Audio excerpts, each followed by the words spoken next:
जय माता की, जय पिता की, जय परमपिता परमेश्वर की, अपने अपने गुरु महाराज की जय। गौतमी के हर नर्मदे हर जटा शंकरे हर ओम नमः पार्वती पति हर हर महादेव। ठंड बहुत है, बाहर बहुत कोहरा हो रहा है। इसी उपलक्ष्य पे एक प्रसंग चाणों को लेकर आ रहा है और साथ में एक, क्योंकि अब माघ का महीना भी है, माघी महीना कहते हैं वाला है, तो इस माघी महीने में हम इसको पितृपक्ष भी कहते हैं। माघ में पितरों के लिए ही तर्पण ज्यादा किया जाता है, माघ में खूब दान दिया जाता है, माघ में खिचड़ी का भोग चढ़ाया जाता है। अब जो माघी महीना आ रहा है, इसके लिए एक तो सूर्य उत्तरायण हो जाता है, फिर गर्मी का धीरे धीरे कहा जाता है सूर्य उत्तरायण होता है तो रातें छोटी, दिन बड़े होने शुरू हो जाते हैं। यहां से सूर्य का ताप बढ़ना शुरू हो जाएगा, ठंड खत्म होनी शुरू हो जाएगी। मगर मगर मगर फिर कह रहा हूं, हम मनुष्यों ने इस धरा को इतना डिस्टरबेंस कर दिया कि अब जो हमारा मौसम है, मैं समय नहीं मौसम कह रहा हूं, मौसम 15 से 26 दिन आगे चला गया। जो ठंड नवंबर से शुरू हो जाती थी, उसे अक्टूबर मिड से शुरू हो जाती थी, नवंबर से शुरू हो जाती थी, दिसंबर, नवंबर, लास्ट दिसंबर जनवरी में बर्फ पड़ा करती थी हिमालय में। अब वो ठंड जो है, लगा लीजिए दिसंबर में होती थी, अब जा रही है जनवरी में और फरवरी में। और हिमालय परिक्षेत्र में, क्योंकि मैं अभी हिमालय भी घूम के आया हूं, उस हिमालय परिक्षेत्र में अब जो है बर्फ जनवरी मिड से फरवरी तक बढ़ती और ठंड जो है फरवरी में चली गई। अब देखिए कि समय कितना परिवर्तन होगा। इसका कारण हम लोग हैं, हम मनुष्य, क्योंकि हमें फैसिलिटियां चाहिए, हमें हर चीज अपनी आवश्यकता अनुसार चाहिए, मगर हम उस चीज को करेंगे नहीं। हमने इतना प्रकृति के साथ खिलवाड़ किया है अपनी फैसिलिटी के लिए कि आज हम रो रहे हैं। जितनी त्रासदियां आप देख रहे हैं, जो अभी आप जोशीमठ की देख रहे हैं, और आने वाले समय में नैनीताल की भी होने वाली है, ये अभी से घोषणा कर दे रहा हूं। अगर समय रहते नैनीताल के बारे में कुछ नहीं किया गया तो ये भी बता दे रहा हूं, जो नैनीताल का माल रोड धंसा था उसको आज तक ढंग से नहीं किया गया, खाली उसका लिपापोती कर दिया और कुछ नहीं किया गया। क्योंकि करोड़ों रुपया हर साल नैनीताल में पर्यटन से आता है, करोड़ों रुपया। और तो और जो वहां हर साल एक ठेका होता है नैनीताल में वाहनों के लिए, हर साल ठेका होता है डॉलर्स के लिए, वो करोड़ों का जाता है। अगर वहां के नैनीताल का प्रशासन ही उस पैसे का सदुपयोग करे तो नैनीताल को सही किया जा सकता है। और नहीं तो यही स्थिति रही आने वाले कुछ सालों में, कुछ सालों की बात कर रहा हूं मैं, सैकड़ों साल की बात नहीं कर रहा, कुछ सालों में ही नैनीताल का जो माल रोड से ऊपर का हिस्सा है वो पूरा लैंडस्लाइड करके आएगा और ताल में समा जाएगा। और ताल का जल स्तर इतना बढ़ेगा कि ताल टूट जाएगा। और उसका नुकसान पता है कहां तक होगा? बरेली तक, मुरादाबाद तक। क्योंकि जितना पानी बाहर निकलेगा उसको कोई नहीं रोक सकता त्रासदी से। यह हमारा खिलवाड़ है, अभी भी हम चेते नहीं। भीमताल की ताल में दरार आई है तास के पास में, और आज तक उसको बंद करने की अहमियत किसी ने नहीं देखी।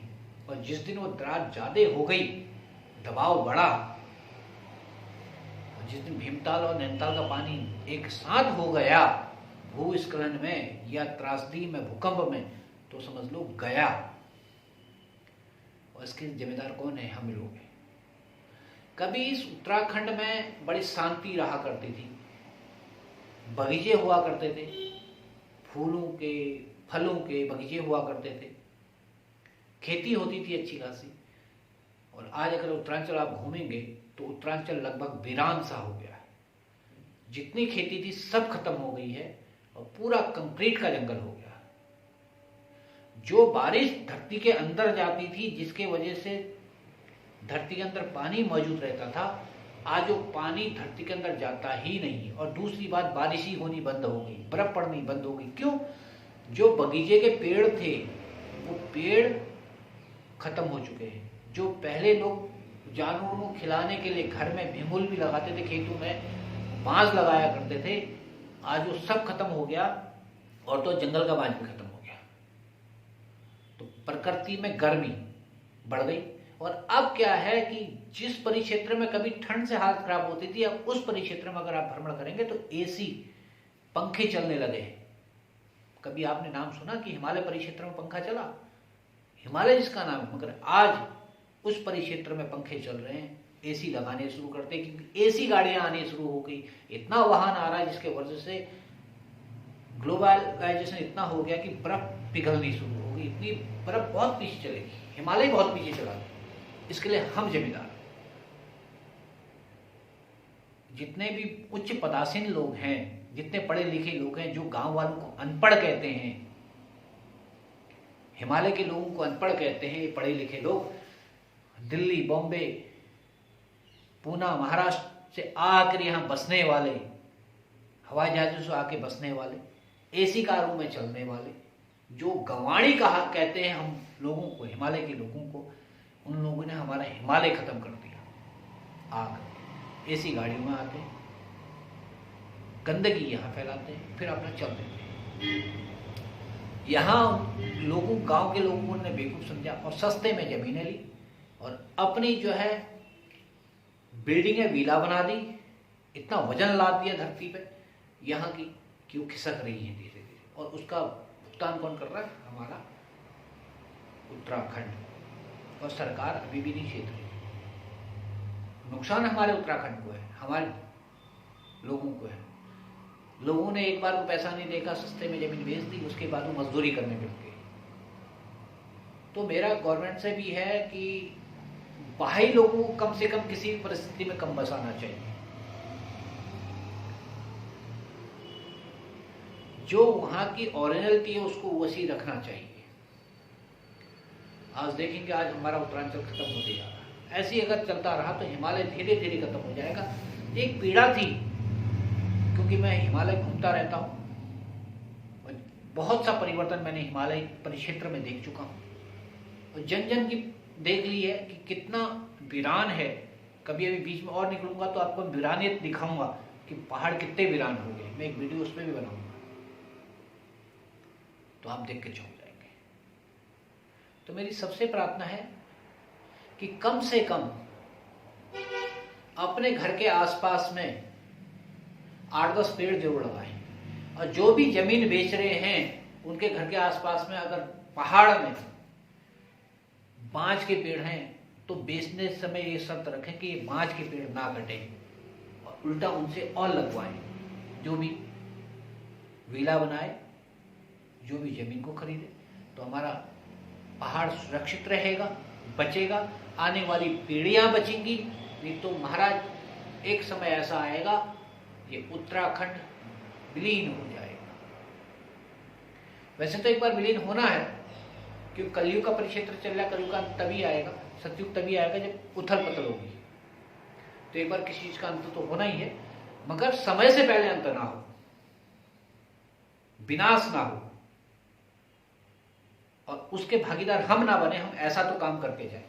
इसलिए मेरी सबसे प्रार्थना है कि कम से कम 10 पेड़ जरूर लगाएं। वो भी वो आबो हवा के लगाएं जो वहां के लिए बढ़िया हो, संसार के लिए बढ़िया हो। अगर ये वीडियो अच्छी लगी हो तो लाइक एंड शेयर करें, सब्सक्राइब करें। अपना ख्याल रखें, अपने बच्चों का ख्याल रखें, अपने माँ बापों का ख्याल रखें। जय माता दी। सबको मकर संक्रांति की एडवांस में बधाई हो मंगलमय हो। अपने अपने पितरों के नाम पे, अपने अपने जिनके पितृ हैं, अपने माता पिता पितरों के नाम पे श्राद्ध करें, दान करें। दक्षिण दान का अर्थ ये नहीं कि ऐसे बांटे, मन से दान होता है, दान वो करें। गरीबों को, जो भूखे असहाय हैं उनको भोजन करें, जो इस ठुरती ठंड में जिनके पास कपड़े नहीं है उनको कपड़ कंबल वितरित करें, अपने श्रद्धानुसार जो जैसा कर सके। मैं नहीं कहता एक के पास ऐसा हो, 10 20 50 लोग मिल करके अगर 100 50 रुपये भी इकट्ठा करेंगे तो भी 40 50 कंबल आप इकट्ठा कर सकते हैं, तो गरीबों में बांटे, उससे पुण्य ही मिलेगा। और ये माघ का महीना पुण्य का होता है, पुण्य कमाने का होता है। इसको जरूर करें। अगर अच्छा लगे तो लाइक एंड शेयर करें और इस कर्म को करें। जय माता दी, जय गुरुदेव, जय गुरु।